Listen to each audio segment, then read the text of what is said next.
Первые среди лучших в Ростовской области вручили премию «Человек года». Она учреждена местным правительством, региональным отделением Российского фонда культуры.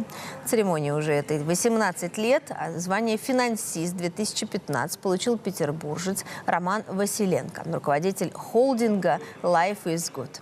На основе личного опыта этот бизнесмен создал уникальный комплекс проектов для повышения качества жизни россиян. Подробнее в материале моих коллег.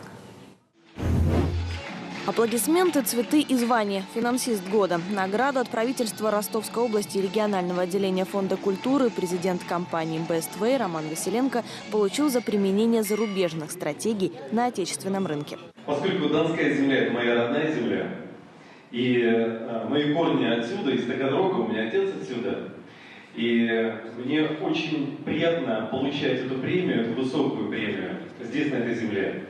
Я хочу сказать, что я горжусь, что я сейчас с вами. Я горжусь, что у нас такие учителя. Я горжусь, что у нас такие врачи. Горжусь нашим президентом.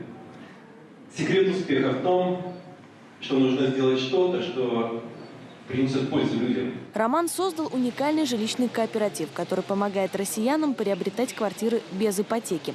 Схема работы компании простая. Покупатель выбирает квартиру и вносит процент. Остальное добавляет кооператив из своего фонда.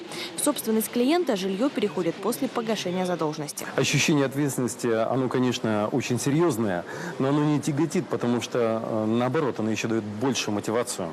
Большую мотивацию, хочется еще больше сделать для своей страны. Мы поддерживаем самые главные человеческие ценности. Это семья, это домашний очаг, и это очень приятно. Best Way существует всего 1,5 года. За это время квартиры купили уже 300 семей, в том числе и жители Ростова-на-Дону. Безусловно, явилась результатом эффективной и плодотворной работы тех наших партнеров, которые трудятся в ростовском регионе. Я уверен, что данная премия поможет партнерам всей нашей компании работать еще более плодотворно. Разработчики рассказывают, каждый пайщик имеет дополнительную возможность принять участие в инвестиционном проекте «Виста», открыть счет с доходностью в 20% годовых и полностью компенсировать затраты по процентам и членским взносам. Звание финансиста года, пусть и на региональном уровне, в компании считают значимой победой. И это невероятно высокая оценка на уровне правительства, что свидетельствует о надежности нашего проекта. Абсолютно точно, что компания имеет официальное и легальное право на развитие этого бизнеса. Еще в одном компаньоны солидарны. Это лишь первая высота. Они обещают, будут и дальше внедрять социально значимые проекты на благо общества. Анна Наумова и Людмила Клыженко, Life News.